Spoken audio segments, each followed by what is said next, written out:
Hi friends, welcome to our lifestyle diaries. ఈరోజు recipe banana chia పారిజ్.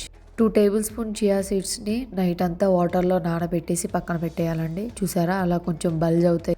ఇప్పుడు ఒక banana తీసుకొని హాఫ్ బనానాని పీసెస్గా కట్ చేసుకొని ఇంకో హాఫ్ని మ్యాష్ చేసుకుంటాను.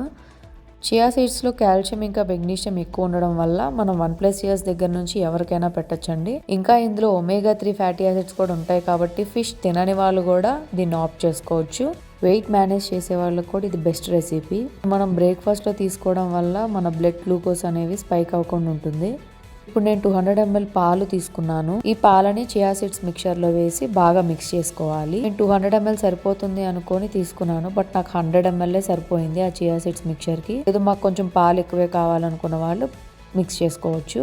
యాక్చువల్లీ పాలు మిక్స్ చేసిన తర్వాత కూడా కాసేపు ఈ మిక్చర్ని పక్కన పెట్టేయాలి, అప్పుడు ఇంకొంచెం చిక్కగా అవుతాయి. అని మా అబ్బాయికి బ్రేక్ఫాస్ట్ టైం అయిపోతుందని నేను ఫాస్ట్గా ప్రిపేర్ చేసేసాను. ఇప్పుడు మ్యాష్ చేసుకున్న బనానాని కూడా మిక్స్ చేసుకుందాము. బనానాస్లో కూడా పొటాషియం ఎక్కువ ఉంటుంది అండ్ డైజెషన్ కూడా ఇంప్రూవ్ అవుతుంది. డైజెషన్ ఇంప్రూవ్ అవుతుంది కదా అని చెప్పి మనం పచ్చి బనానా తీసుకుంటే ఖచ్చితంగా బ్లోటింగ్ కానీ డైజెషన్ ప్రాబ్లమ్స్ వస్తాయండి.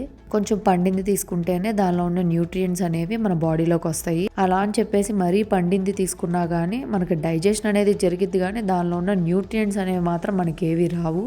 అందుకని కొంచెం దోరగా పండింది మాత్రం తీసుకుంటే మనకి న్యూట్రియంట్స్ వస్తాయి, డైజెషన్ వస్తుంది, ఫైబర్ కూడా ఉంటుంది. ఇప్పుడు కట్ చేసుకున్న బనానా పీసెస్ని పక్కగా పెట్టి డెకరేట్ చేసుకుందాము. చూడ్డానికి బాగుంటే పిల్లలు కూడా ఇష్టంగా తింటారు. ఇప్పుడు కొంచెం లైట్గా హనీ మిక్స్ చేశాను. మా బాబు 2+ ఇయర్స్ కాబట్టి నేను కొంచెం హనీ స్టార్ట్ చేశాను, బట్ 1+ ఇయర్స్కి అప్పుడే అవసరం లేదండి. బికాస్ ఆల్రెడీ బనానాలో మనకి న్యాచురల్ షుగర్స్ అనేవి ఉంటాయి కాబట్టి ఇలా ఎక్స్ట్రా షుగర్స్ ఏం యాడ్ చేయాల్సిన అవసరం లేదు. బట్ టేస్ట్ కోసం నేనే యాడ్ చేశాను.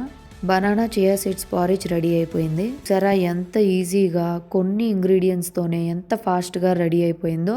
సో ఇలా మనకి దోశ, ఇడ్లీ బ్యాటర్స్ లేనప్పుడు హెల్దీ బ్రేక్ఫాస్ట్ కావాలి అనుకున్న వాళ్ళు ఇది ట్రై చేయొచ్చు. ఇలాంటి ఈజీ ఇంకా హెల్దీ రెసిపీస్ కోసం ఛానల్ని సబ్స్క్రైబ్ చేయండి. Thank you.